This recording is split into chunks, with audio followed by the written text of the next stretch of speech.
Welcome to Donmar TV News Channel. Hanggang ngayon masakit pa rin para sa tinaguriang Solid 7 Senators ang nangyaring pagpapalit ng liderato sa Senado kamakailan. Ang Solid 7 ay binubuo ng mga senador na di pumabor na tanggalin si dating Senate President Juan Miguel Zubiri sa pwesto. Kabilang dito, sina Senador Nancy Binay, Loren Legarda, Win Gatchalian, JV Ejercito, Sani Angara at Joel Villanueva. Malungkot lang minsan kasi may maririnig ka pa na yung nagsorry nagdadahilan, yung nagsosorry nagsasabi ng kung ano-ano. Yun lang ang hindi natin minsan na maiwasan na okay na pero parang ano ba yan talaga, no? Sa kabila ng kanilang sama ng loob ay sinabi naman ni Villanueva na bukas ang kanilang pangkat para makipagdialogo sa bagong Senate President na si Chis Escudero.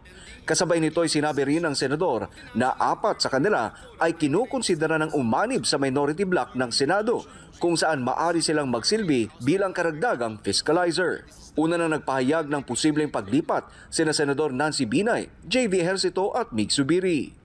Again, at the end of the day, ang bottom line namin lahat dito ay saan kami mas magiging epektibo in helping the institution and our country and people. Kasi importante rin yung maraming fiscalizers, no? Iginit naman ni Villanueva na panahon na para mag-move on kasi pare-pareho naman silang nakakaintindi sa laro ng politika. Pero binigyang diin din niya na hindi biro ang sinabi ni Zubiri sa kanyang speech na powers that be na anya'y nasa likod ng kanyang pagkakatanggal na siya ring nagluklok kay Senator Chis bilang Senate President. Sana let us move forward and it is what it is. We are all seasoned politicians. We know the name of the game. Hindi rin nangangapa o hindi rin chismis yung sinabi ni dating Senate President Mig Zubiri na may powers that be dahil may dalawa namang senador na nagsabi sa grupo namin, no, na tumawag sa kanila.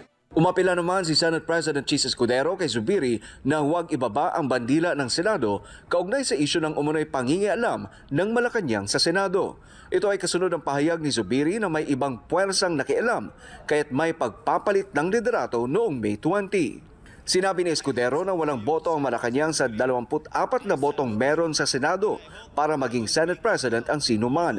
Muli namang iginit ni Escudero na kakulangan o kawalan ng kumpiyansa ang nangyari sa liderato noon ni Zubiri at kung paano naman ito nangyari ay may kanya-kanyang dahilan ang bawat senador.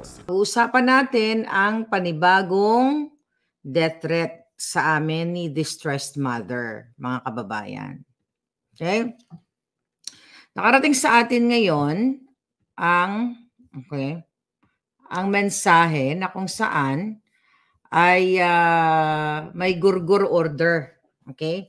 May gurgur order ang Malacanang. But before anything else, let's promote muna the Sendwave app. Ayan. Dahil libre magpadala ng pera sa Pilipinas kung ikaw na sa Amerika, Europa, UK, and Canada. You'll get $20 free credit sa inyong unang padala. Kaya naman, go, go, go ka na. Gamitin mo lang ang promo code Maharlika. Okay. So ngayon mga kababayan, our topic for today is about gurguran. Maharlika and distressed mother, ipagurgur sa Romanian ni Liza Kumar at Chua. Okay. So ngayon mga kababayan, nakarating sa atin yung mensahe dahil gigil na gigil at galit na si Kumar at itong si Liza at si Chua. Dahil ayon sa ating source, well, matagal ko na sinasabi sa'yo, na si Liza Smugs at si Marcos Jr. ay kasabwat sa mga illegal na negosyo ni FLTC, Francis Lloyd T. Chua, na partner, former partner nitong si distressed mother. So, ayon sa ating source, mga kababayan, okay, at sa ating puting ahas sa Malacanang, naulinigan nila, okay, na itong si Chua, tandaan nyo, billionaire ito galing sa pera ng bayan. Ang mga negosyo niya at dealing niya sa gobyerno ay protektado ni Marcos Jr. Okay? Bakit nila nang ngayon urgent ito ang order nila na i-liquidate kami ayon sa puting ahas dahil sila ay kartel? Nakakaalarma, nakakabahala, pero hindi dapat tayo matakot habang ang presidente ninyong bangag ay paalis-alis at ngayon nasa Brunei na nilalangaw na ang kanyang mga vlog o kanyang mga video-video na ginagawa. Okay? So ngayon, actually kasi silip ko lang, they have 5,000 live viewers. At yan 5,000 live viewers siya, kanina pa siya nagla-live at 31 million daw ang bumoto sa kanya. So ngayon, dito sa ating channel, paabutin ninyo ng more than 5,000. Which is nare-reach natin yan. Kaya pa sila nagla-live ng mga hinayupak. Ayan. So ngayon, ang na-report sa atin mga kababayan, sabi ko sa inyo, ito ay nakaka-alarma. Babasahin ko lang. Okay. Dalawang tao ang nag-message sa atin tungkol sa death threat nila kay Maharlika at dito, kay distressed mother. Okay? Alright. Ang sabi sa akin, Miss Maharlika, mag-ingat ka dahil drug cartel ang binangga mo. Okay? Mag-ingat kayo ni distressed mother dahil may planong gurgurin kayong dalawa. Sabi ko nga, hindi na bago yan. Hindi na po bago dahil inireport ko na nga sa FBI si Lisa. Pero dahil may bagong death threat ngayon, ay i-report natin si Francis Lloyd Tichua at saka si James Kumar. Dahil sa pag-expose natin ng kanilang mga actually hindi ako nag-expose ng pangalan ni James Kumar. Yung Indianong ito, ang nag-expose sa kanya yung CCTV na nakita natin sa Senado during the PIDEA Leaks hearing na si Kumar at si Lisa ay magkasabwat sa panggugurgur at pagbabribe kay JM o Jonathan Morales.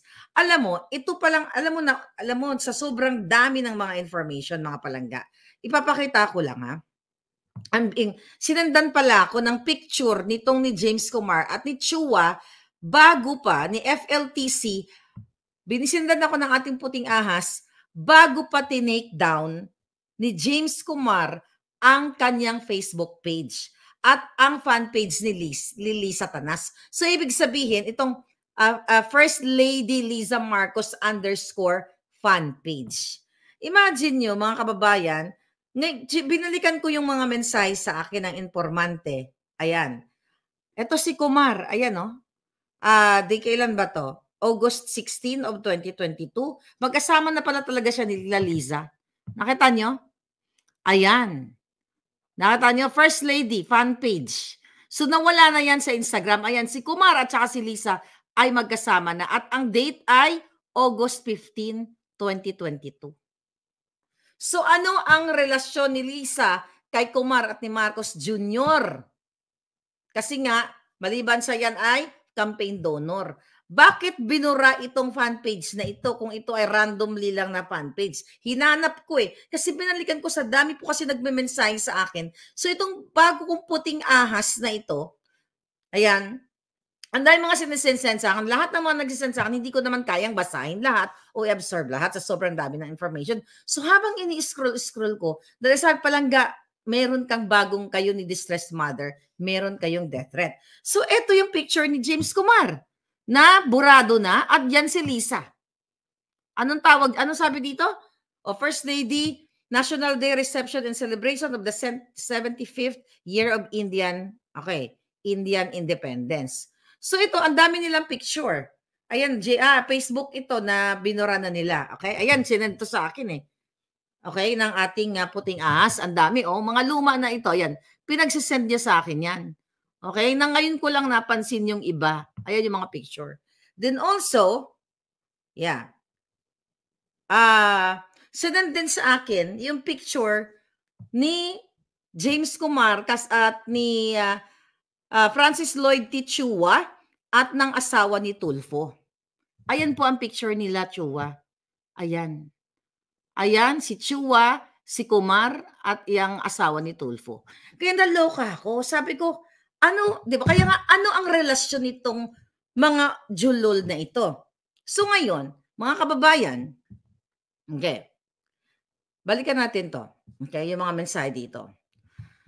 Ang sabi, galit na galit, ngayon, si Chua, si Kumar, at syempre si Lisa. Ang utos daw ni Lisa, ayusin mo yan. Ayusin daw kami. Ibig sabihin, gawa ng paraan na maliquidate kami o magurgor ayon sa ating puting ahas or else. Di ba? Maapektuhan yung dealing nila ni Chua. Kaya daw ngayon, kabadong-kabado, itong si Chua, ayon sa ating source, di ba? Kung paano niya kontrolin ang information, kung paano niya ako kontrolin. Paano niya ako kontrolin? Paano mo ko kontrolin? FLTC ang bunganga ko. Dahil sabi ko nga sa inyo mga kababayan, kung gagawin ng Ombudsman Sandigan Bayan, lahat ng ahensya ng gobyerno, NBI, PNP, lahat imbestigahan ang mga crime na pinagagawa nito based sa ating mga information na nakuha at imbestigahan si Lisa, kalaboso lahat ang mga ito. Dahil may mga, sabi nga dito, meron silang mga eroplano. Miss Maharlika, hindi ka nila makontrol. Kaya Romanian ang titira sa inyo. Kailangan i-out mo to para malaman din at marinig ni distressed mother. Kinakabahan na sila sa iyong mga expose. Please mag-ingat ka sa kanila. Kay Chua, kay James Kumar. Dahil patatahimikin ka. Okay? Ngayon, ang mga koneksyon ng mga ito ay mga cartel partner, may mga cartel partner sila. Si Lisa Araneta Marcos at other business partners, sabi niya, ay ay inaatasan itong si Chua at sila Kumar kung paano kayo mapatatahimik. Alright? So, kailangan mo silang i-expose. Ngayon, mga kababayan, lingid sa kaalaman, ito na-broadcast na ba ito? Binabalikan ko itong puting ahas na ito. Meron pala siyang message sa akin. I think kailan to last nung April. Sabi niya, Miss Maharlika, at least, sabi niya, also sabi niya, last year, sabi niya, there was a coup, okay? Coup at EEI company. Helen Yurchenko, they sold her shares to FLTC and stepped down from the board of EEI. Okay? We think, sabi niya dito, she was forced or blackmailed to do so that FLTC or Francis Lloyd Chua can take control over the biggest construction company of the Philippines. It also fits in their system of money laundering, pulburon, arms, corruption, bidding on government projects, cartel, drug transport. Kasi protektado siya ni Bongbong at ni Lisa. Sabi niya, FLTC is the spider in web who controls the system, and Bongbong and Lisa are the biggest beneficiaries of this system. Miss Maharlika, don't forget, Imelda Marcos stole more than $200 million from the Philippines Treasury. They are doing the same, and FLTC has the system and the contacts. So spiderweb, si FLTC daw ang spiderweb, yung gumagawa ng technical part, at si Marcos Jr. at Liza at ang pamilya niya ang nagbibeneficiaryo o nagbibenefit. Okay? Sabi niya, they are doing the same thing, the same, and FLTC has the system and the contacts. That is why he is becoming very important to Marcos, and Lam is the fundraiser. Si Lisa Marcos ang nagpoprotekta ayon sa ating puting ahas kay Francis Lloyd Chua, Tichua, sa kanyang mga black dealings or yung mga illegal na business na ginagamit ang government based sa ating informante. Okay? Ms. Marlica, would not be surprised if FLTC is protected by them. Or maybe, sabi niya na, or has diplomatic status. Baka diplomatic status pa daw o may diplomatic passport pa si FLTC para mag-in and out sa country katulad ng ginawa. Baka nga appointed hindi natin alam. Katulad kay Michael Mann na itinago nila na diplomatic passport. Ito po ay hindi ito galing sa akin. Ito yung mga concern na nasa gobyerno na mismong nakapaligid kay Lisa na gustong ipaalam sa inyo. Okay? Okay. Si FLTC ay mayroong, ito. FLTC has armed bodyguards. So, sinabi ko sa inyo, bulletproof ang bahay, may private planes and helicopter. Construction company, O-Banana, ito yung mga kumpanya niya. Fleet of transport ships. All the ingredients of drug transport, of course, this needs to be, sabi niya, investigated by the ombudsman ng government institution. Okay? Kailangan imbestigahan para makita sa taong bayan, ombudsman, lahat ng sangay ng gobyerno, yung mga binanggit natin, Sandigang Bayan, dahil si Marcos Jr. ang involved. Pinapayagan ni Marcos Jr. itong mga taong ito para ransakin ang pera ninyo. May private planes, may helicopter. Ito yung mga company, Sandigang Bayan, anong ginagawa ninyo? Ha? Commission on Audit, anong ginagawa nyo? Ang dali lang hulihin ito. Pero kung kayo ay kumigdila sa kipay ni Liza, kiss-ass kayo, syempre hindi nyo gagawin ang trabaho nyo. Binibigay ko sa inyong information coming from our putingas. Sabi niya dito, all the ingredients for drug transport, of course, sabi niya, kailangan imbestigahan ng mga sangay ng gobyerno. Just follow the money and don't be surprised. Sabi niya, it will end into private accounts in Singapore or the British Virgin Island. And if you could waterboard, sabi niya, FLTC, he could lead to impeach Marcos and destroy Liza Araneta Marcos. FLTC is their strongest pawn now, but also their weakest. So may sinend siyang link sa akin. Okay? May sinend siyang link sa akin from Bilyonaryo, dated May 24, 2023. Dolomite Beach developer Francis Lloyd Chua replaces Greg Yu on EEI board. Okay? So, siya ay developer, part siya ng, developer siya ng Dolomite. Okay. Engineer Francis Lloyd Chua has joined the board of construction giant EEI. Di ba si Martin Romualdez ay nandiyan din? Chua replaced AutoNation Group Chairman Greg Yu, who resigned on May 23. Chua's company, Industry Holdings and Development Corporation, acquired a 14.35% stake in EEI from the Yutchenko family's House of Investment for 1.08 billion. EEI considers IHDC as its strategic partner for expansion and instruction, as IHDC has interest in construction supply, logistics, and property sectors. Previously, HI had sold 20% of its stake in EEI RYM. Romualdez ito. Ay, RYM. EEI to RYM. Business management for 1.25 billion. Billionario.com first reported that HI plans to sell its remaining 20% stake on EEI. Chua, a civil engineer, graduate from the University of San Carlos, also owns Mac Builders, the company, and awarded 389 million contract to build controversial Dolomite Beach in Manila Bay. So ito'y dapat imbestigahan. Well, sabi ko nga, mga kababayan, walang mag-iimbestiga hanggang si Liza Satanas at si Marcos Jr. ang nandiyan. Diba? Walang mag-iimbestiga. So ngayon, pinaparating to sa inyo. At dahil ini-expose natin sila dito, mga kababayan, ini-expose natin ang presidenteng bangag. Diba? Ngayon, gusto kaming gurgurin.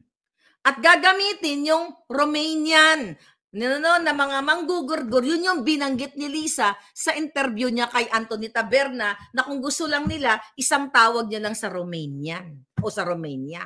Recorded yan, nasa dyaryo yan. Andyan sa video niya. na nakasave yan. Kahit burahin yan, na-save ko na lahat yang ebidensya na yan. Kasi ginagamit ko sa case ko para i-present dito sa Amerika na itong babaeng Lisa Tanas ay kayang magpagurgur gamit or isang tawag niya lang sa Romanian, mga palangga. So kaya nga, hindi na tayo pinakikinggan nitong presidenteng bangag. Sinusuppress ang ating kalayaan. Gusto kaming gurguguruin, kasuhan, fabricated crime. At ito kartel na. Mga palangga, palaki na ng palaki ang binabangga ko, binabangga. Well, more on ako. Kami ni Distressed Mother, first Distressed Mother, hindi naman siya nakikita yung kanyang mukha. But more on ako. Sa kadahilan ng gusto kong ipaalam sa taong bayan na hindi na lang 3 ang death threat ko. Imagine nito, galit na galit si Chua at gagawa daw sila ng mga propaganda against me. Okay, mga pag-discredit sa akin. Kahit anong gawin mo, FLTC, Lisa, Mel Robles, kayo mga yawa, kayo Kumar, kahit anong gawin yung black propaganda sa akin. Hindi kayo magwawagi. At ang gobyernong ito, kayo dyan sa Pilipinas, na may matino pa dyan sa ombudsman, sa Commission on Audit, lahat, I hope, ginagawa nyo. Pero hopeless na nga ang taong bayan. Isang silip lang yan. Makikita ninyo na ang pera ng bayan nandiyan. At si Lisa at Marcos Kuting ay protektor ni Chua. Bakit siya mayroong bulletproof na bahay kung wala siyang mga kalaban? Kung ikaw ay, kung wala kang mga kalabang mga kartel din, o manggugurgur din, bakit bulletproof ang bahay mo? Saan galing yung mga eroplano mo? Ang mga helicopter mo? Kailangan imbestigahan kasi base dito sa ating impormasyon, mga kababayan, pinoprotektahan si Francis Chua ay spiderweb. Siya ang on technical part kung paano gumawa ng mga illegal na transaksyon. Then ang pera ninyo, pera ng bayan, ayon sa ating informante, ay tinatransport. Maaring nasa Singapore, sinabi ko to sa inyo sa Singapore or sa offshore account. Kaya forever kayong mahirap, mga kababayan. Dahil yung opportunity, yung economic opportunity na tinatawag, yung livelihood program, wala na kayong aasahan. Gagamitan lang kayo ng mga ayuda dyan, di ba? Katulad ng ginawa sa Tawi-Tawi, nung pumunta yung mga kongresista at si Kuting, o temo, si Martin Romualdez Tambalosos na food poisoning ang mga yawa. I hope lahat sila food poisoning na mga yawa. But anyway, ito yung epekto ng bangag na presidente at ang inisip nila ay hindi para sa inyo, kundi para ubusin, limasin ang pera ng bayan. Sinusuppress ang ating kalayaan, ang ating freedom of the press of SMNI. Lahat tayo sinusuppress. Ilang beses, yung censorship na ginagawa sa atin, intimidation sa akin, sa inyo, at yung mga journalist na iba dyan, natakot-takot, mawalan ng trabaho. Sometimes naiintindihan ko sila kasi may mga pamilya sila. Pero yung mga big companies na ngayon, teka mo nga yung Rappler, nasaan na yan? Diba? Anti-Marcos yan. Ang daming pinagsasabi na magnanakaw, diktador, pero bakit tahimik si Maria Ressa? It's either si Maria Ressa ay takot na takot, okay? Or kabahagi na siya ng evil na bangag na ito. Tingnan mo, ikaw Maria Ressa, di ba? Tama ka sa mga pinagsasabi mo dati na ang Marcos ay ganito, ganyan. Pero ngayon tumahimik ka. So iyan ay, sabi ko nga mga kababayan, yung pag-suppress sa atin ay sobrang talamak na. At kailangan na talaga natin dalhin sa kalsada at kailangan nating magtipon-tipon para sa non-violent, action para matapos na ito. Yung involvement nila sa smuggling, again, andyan si Michael Ma, na isinekreto sa inyo. In-appoint na hindi nyo nalalaman, ni hindi na-publicize ng media. Illegal smuggling, ang sinasasangkutan yan. Sino nagbe-benefit dyan? Si Martin Araneta. Ang pamilya ni Marcos. Imagine mo, si Chua, yung si FLTC, di ba? Ibang business ang inaano niya, ang kanyang illegal business ang inaasikaso niya, yung kumbaga yung hawak niya, at ito ang nakikinabang si Lisa at ang pamilya na si Michael Man naman sa agricultural smuggling.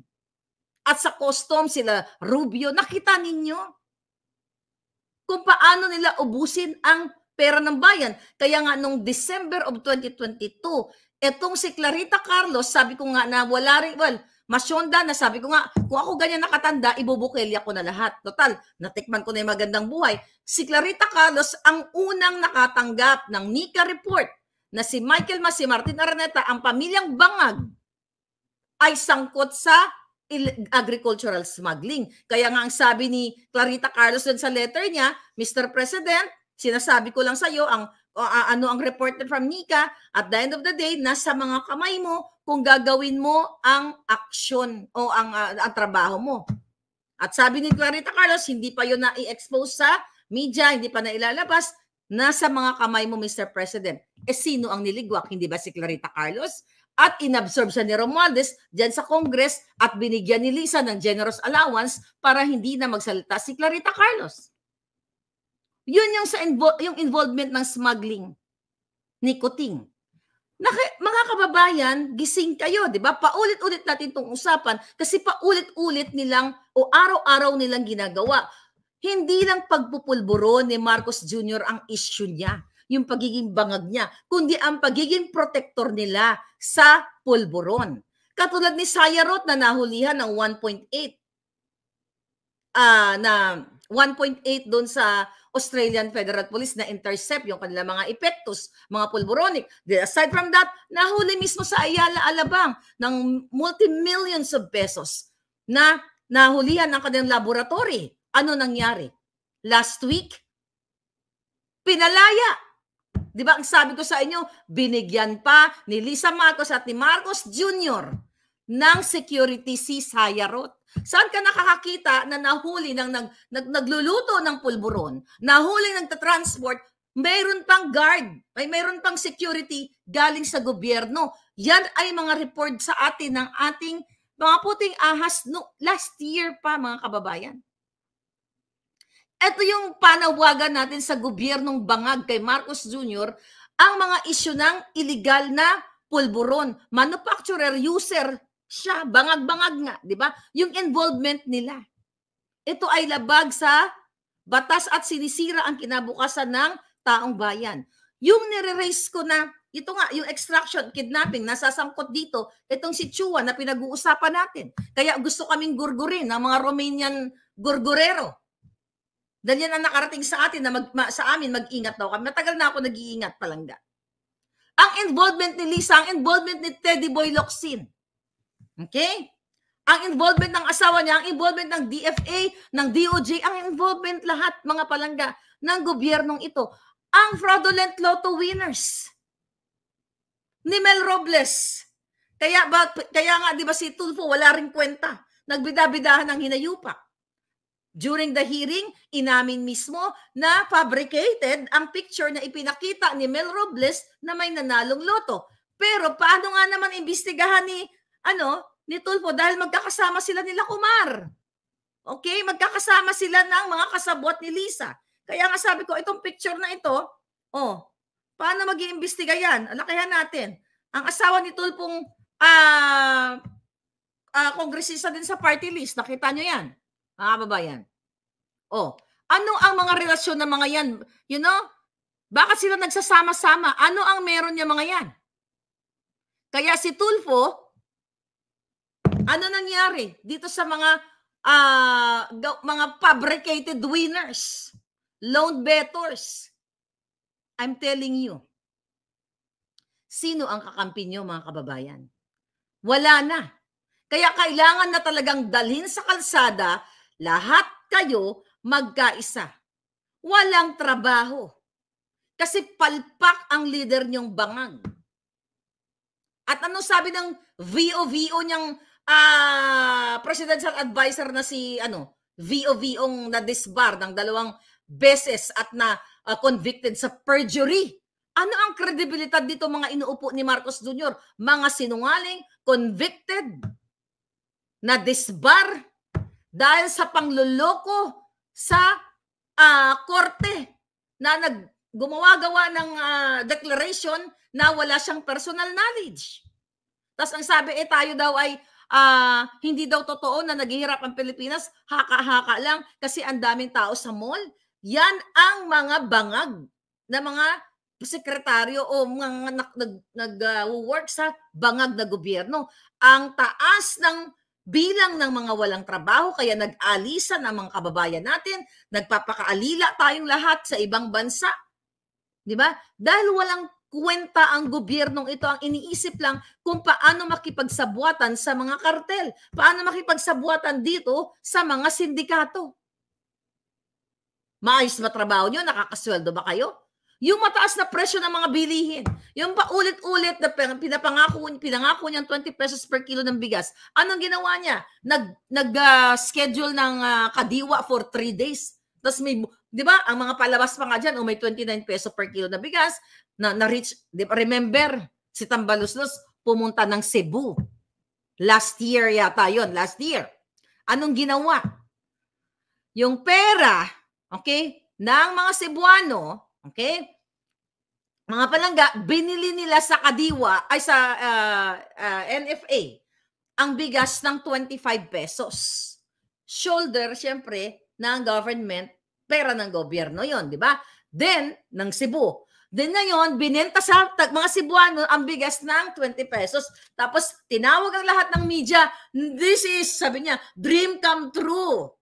Nagkaroon na ng 20 pesos per kilo na bigas sa Cebu. That, one day lang yon. Actually, half day lang. Nagkagulo ang mga tao kasi naubos na. Pinutol dahil nagkakagulo ang mga tao. Dahil wala naman talagang 20 pesos kilo na bigas. Kundi, kumbaga, ginamit nila, okay, ang fund ng gobyerno para lokohin pa rin ang taong bayan. At ito yung ginagawa nila ngayon. Mag-a-announce sila na merong kadiwa chucho for 2 days, 3 days. Siyempre, magdumugan ang mga tao dito, di ba? Magpunta ang mga tao ng bonggang-bongga kasi nga, makamura ka. Pero, hindi siya sustainable kasi katarantaduhan, kabangagan ang ganyang plano. Imbes na putulin niyang mga peking importation na yan, na kunyari may shortage tayo sa bigas, may shortage tayo sa asukal, pero wala naman. Ang totoo, di ba? Kumikita sila sa importation na yan at kayo ang nahihirapan. Imbis na yung farmers, yung mga ninanakaw nila, mga transport ni Lisa sa ibang bansa, yung mga loan bettors na imbis na ibigay sa mga farmers, zero interest na pautang para kayo ay makabangon sa inyong mga farm, mga irrigation, wala. Abono, wala. Ang gagawin, pupunta sa mga probinsya, katulad ng ginagawa ngayon, parang nangangampanya, pasuotin kayo ng mga t-shirt, bibigyan kayo ng 3,000, di ba? Pero no, ang 3,000 ang press release nila, pero 1,000 ang ibibigay sa inyo. Nakita niyo pambabangag sa inyo, pambubudol sa inyo? Sa sobrang taas ng mga bilihin ngayon, dahil sa epekto nitong bangag. Yung rampant pulboronic, pulboronic addiction ngayon, na ang mga kwento ng ating mga kababayan, pagbaba mo sa kanilang bahay, ang mga bata pa o iba pa, minor de edad, ay sumisingot ng sumisingot katulad ni Kuting. Ito yung mga nire-raise nating issue sa Maisog, nire-raise natin sa ating channel, na sana marinig tayo ng administrasyon. Pero hindi nga tayo pinakikinggan. Sa halip, yung ating peaceful assembly, haharangan ng mga truck, bibilhin ang mga airline ticket. 3 Maisog rally ang kinancel nila. And that's your constitutional rights. Kalayaang magpahayag sa inyong mga grievances, sa inyong mga hinaing, pero gustong gurgurin ang inyong mga dila. Pang-aabuso sa power, yung pagtatanggal ng porting kapulisan sa Davao, pagtanggal kay Rama, kay Governor Hobahib, sino pa? At marami pang iba. Nakita nyo? Abuse of power. Lahat ng ingredients na pwedeng ma-impeach o karayin nyo si Marcos Jr. papuntang Kumunoy, kompleto niya. Imagine nyo, ito na nga lang yung boses natin ang kalayaan. Kung matino itong bangag na to, di ba dapat pakikinggan tayo? Sinasabotahe tayo. Remember that? Yung doon sa bago ang Davao del Norte. Anong ginawa nila doon? Di ba? May repair doon sa airport, may delay. Okay? o kaya magba-brown out, o kaya puputulan nila ng kuryente. Nakita mong hayupan ng mga ito, mga kababayan, sinasabotahe tayo. Inatak-atak ang mga dump truck dyan sa Tacloban. Peaceful rally naman ang gagawin. Freedom Park yun. Lumabag sila sa batas at kailangan ninyong umaklas ng peaceful. Parinig ang boses ninyo. Yung mga extravaganza o extravagant, bonggang-bonggang mga party nilang inuman ng alak, pulburon, session. Hindi lang si Lisa, hindi lang si Kuting, ang mga kabinet, pati mga anak nila na nagbibit-bit ng mga babae, ng mga pukpukita o lalaki sa Malacanang para magtsuktsak-chenes at magpakabangag sila sa pulburon. Samantalang kayo, hindi kayo makabili ng pagkain. Yung mga trips niya ngayon, yung walang katapusang pagbabiyahe niya, na puro pledges na yan. Nakalimutan niya na ang tunay na problema nasa Pilipinas ni Marcos. Bangag, actually hindi niya nakalimutan. Bangag siya. You have to speak up, mga kababayan. Yung intimidation ulit, yung harassment na ginagawa sa atin, sa akin, sa inyo, ng administrasyong ito, sa mga government workers, sa ating mga kapulisan. Again, yan yung mga tinanggal. Yung mga pulis na pinagbawalan na maggamit ng kanilang cellphone. Yung mga pinipilit ni Marcos Jr. na pumunta sa kanilang rally-rally na pag hindi pumunta ay tanggalin sa trabaho or something. Mabubuhay pa ba kayo ng ganyan sa ninyo, mga palangga? Yung mga fabricated crimes, not only kay distressed mother, sa akin, dyan, sa DOH, at sa iba pang mga ahensya na ginagawa sa inyo. Di ba? Itong mga high crimes na pinag-uusapan natin, smuggling, kidnapping, na kinasasatukutan ng gobyernong ito, ito dapat ang ating mga ilalagay sa ating mga placards. At dyan sa Maisog Rally sa New York, isa yan sa mga layunin ng maisog, hakbang ng mga maisog na ipaalam, sa Amerika, sa mga Filipino-Americans sa June 2. Okay? Yan ang mga ilalagay sa placards, yung involvement ni Liza Araneta Marcos sa kidnapping. Yung pagiging bangag ni Marcos Jr., yan yung mga placards dapat ang ipipresent para makita ng international audience. Dahil sobra-sobra na ang ginagawa ito. Supposedly, pag mga ganitong ang problema ng isang gobyerno na ang presidente mo ay ganito nang ginagawa, dapat lalapit tayo sa mga senador, lalapit tayo sa mga kongresista. Pero paano tayo lalapit? Kontrolado na silang lahat. Bayad na ang mga jutang ginimis. Sabi ko nga, wala tayong kakampi. Okay? Wala kayong kakampi. Sino pupuntahan natin? Magkakasabwat na, pati mga Korte Suprema, nababayaran ni Lisa. Tinatakot nila, sinisindak nila. So saan mo dadalhin? Itong mga hinaing natin.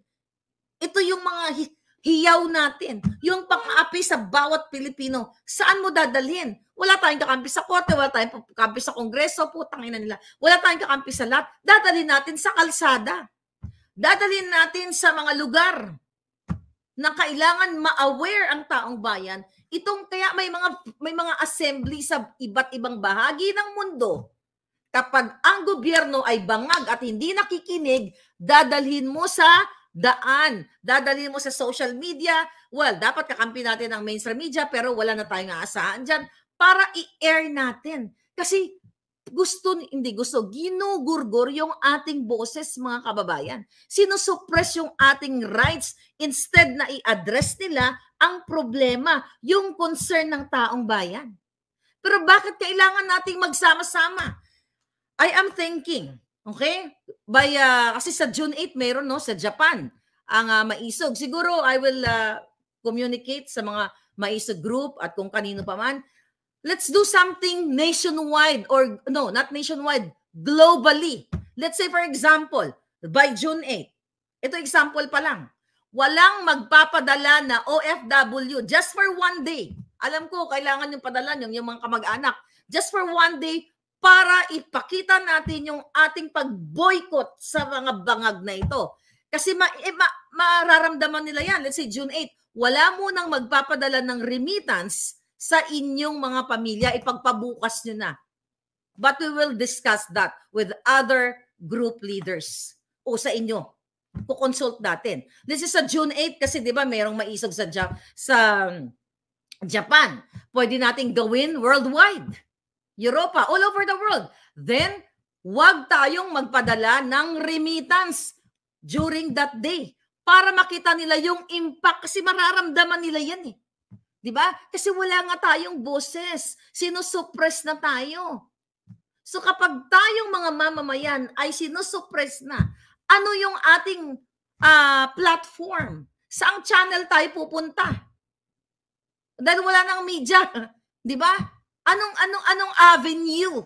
Well, here sa Boljak TV, here sa Maharlika Network, here sa Boljakan, andyan yung iba nating mga kaibigang mga vloggers, andyan si Third Floor Studio, si Pam at saka si Marlon, andyan si Sas, andyan si Joey, andyan si Attorney Trixie, andyan si Ka-Eric, Pilipinas Kung Mahal, andyan kayo at marami, andyan si Pebbles Salakera na, you know, na mag-echo dito. Kasi wala na tayong boses, mga kababayan. So the only avenue, the only channel na meron tayo here sa social media, even though na ginugurgur tayong lahat. Ako literally gusto nilang gurgurin. Alam na alam nyo naman mga kababayan yan. Supposedly, sa isang democratic country, dapat nga ang kakampi natin yung mga House of Representatives. Kaso lang, House of Kawatan ang nandiyan. Kaya idadalhin natin ito sa social media at sa kalsada at sa buong mundo. Kasi nga, ayaw tayong pagsalitain. Gusto tayong lahat gurgurin, tinatanggalan ng trabaho. Ilan ang mga governors ang na tinanggalan ng trabaho? Di ba? Ito si sa Mindanao Development Authority. Di ba? Tinanggal ng ganun-ganun na lang. Kasi gusto tayong kung pwede nga lang hilain lahat ang mga dila natin para hindi tayo makapagsalita. Yan ang gagawin ng Marcos Araneta Bangag Administration na ito. Suppression of freedom of speech or free speech, mga kababayan. Paulit-ulit natin to, everyday natin pag-uusapan kasi everyday natin nararamdaman. Kasi tayo ay sobra ng hinaharas, tinatamnan ng kung ano-anong mga kaso, kahit tayo ay nag-express lang ng ating hinaing na ang trabaho ng gobyerno, that's why they're there to listen to the people's voice. Ano ba dinidemand natin sa kanila? Di ba? Accountability, transparency, sabi nga ni Atty. Valera, sabi ni Atty. Glenchong, sabi ni ng mga abogado na kaibigan, Atty. Vic Rodriguez. Kaya kaila tayo merong pagpoprotesta peacefully. Kasi hinihingi natin sa kanila, sinisingil natin sila yung accountability and transparency nila sa taong bayan. Pero anong ginagawa ng mga hinayupak na to? Imbis na magpaliwanag at itama nila yung kanilang mga kababuyan, lalo pa tayong gustong gurgurin lahat. Nakita mo, di ba? Itong mafia na mga kasabwat ni Lisa. Magtatawag na ng Romanian para ako gurgurin. Bakit ako gugurgurin? Bakit gugurgurin si distressed mother? Bakit ang solusyon nila kumitil ng buhay? Imbis na solusyonan ang problema. Pababain ang presyo ng bigas o ng mga bilihin. Itigil yung mga illegal importation na sila rin ang gumawa. Magsasalita lang tayo dito, but again, hindi nila gagawin. So the solution na naiisip nila, pang mafia, gurgurin si Maharlika, si distressed mother, gurgurin ang lahat ng nagsasalita. Kasi masyadong effective ang ating boses. Imbis na tipunin ang mga komunidad, sulbin ang mga problema nila, pakinggan ang mga hinaing. Anong gagawin ng bangag na ito? Pumunta, bibigyan kayo ng t-shirt. Pasuotin, kaway-kaway ng bonggam-bongga. Tapos sa shot-shotan ni video-videohan ni Gerard Barria at ni Franz Imperial. Ay ang mga VO na yan, na photographer ni Kuting na sumweldo ng salary grade 30. More or less 300,000, 200 plus thousand, plus kickback. Diyan na pupunta ang pera ng taong bayan.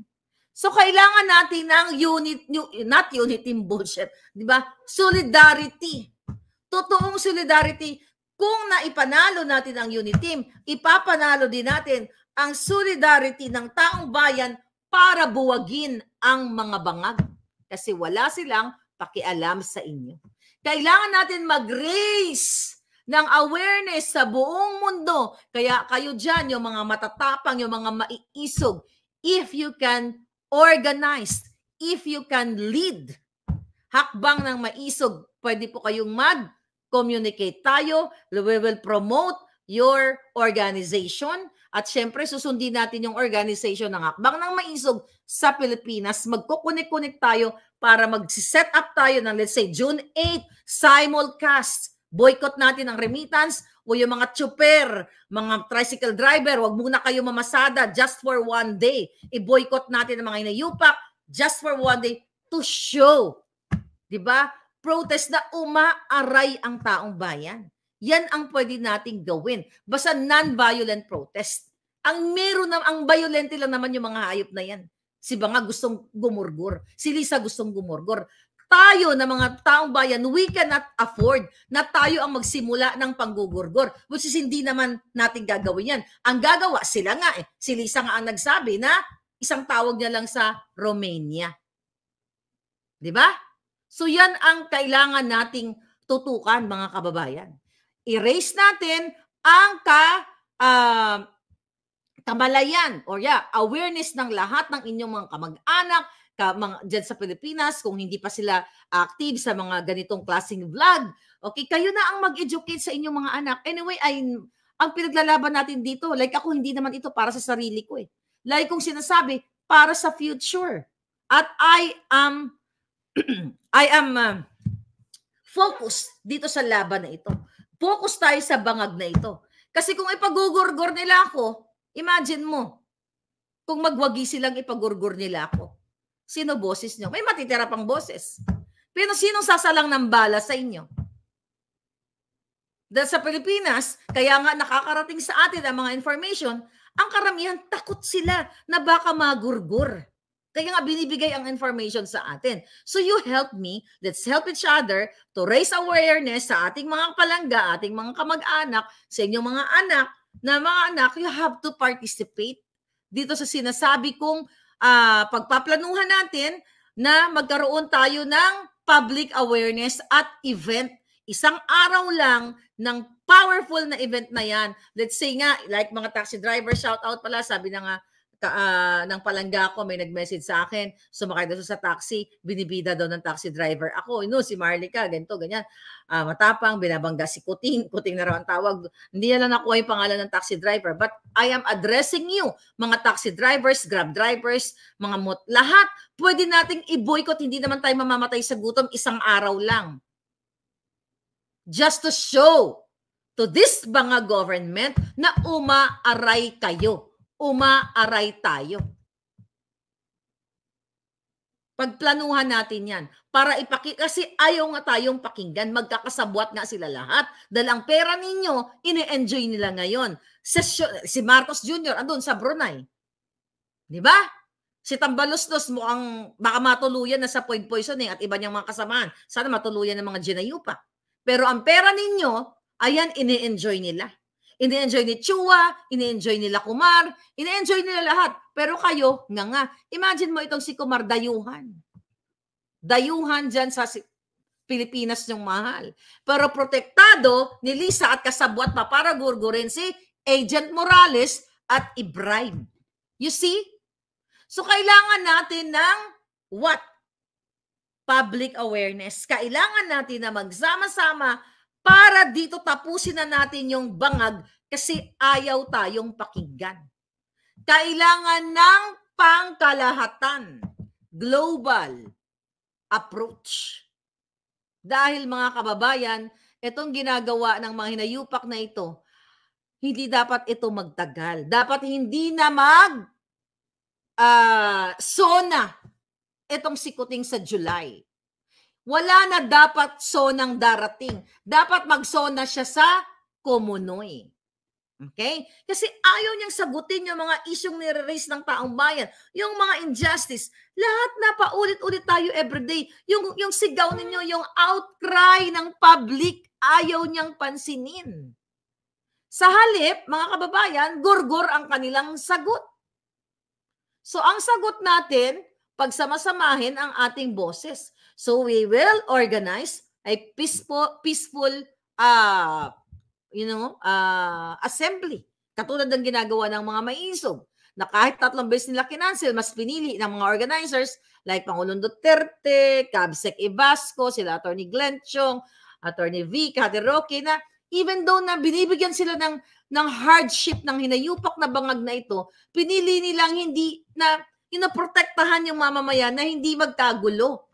Kasi ang intention, alam mo, kapag addictus benedictus ka, kaya di ba may mga nababasa kayo sa dyaryo, yung addictus benedictus, kinitil yung kanyang anak, yung ganyan, di ba? Kasi wala sa tamang kaisipan dahil under the influence of pulburon. So we need people like you kasi this is your future. Hindi ko to future, mga kababayan. Kasi ang pinag-uusapan natin dyan sa Pilipinas. Ako, di ba, kung maganda ang Pilipinas, I can retire sa Pilipinas. Pero sa ngayon, tangin na tignan mo paano ka magre-retire.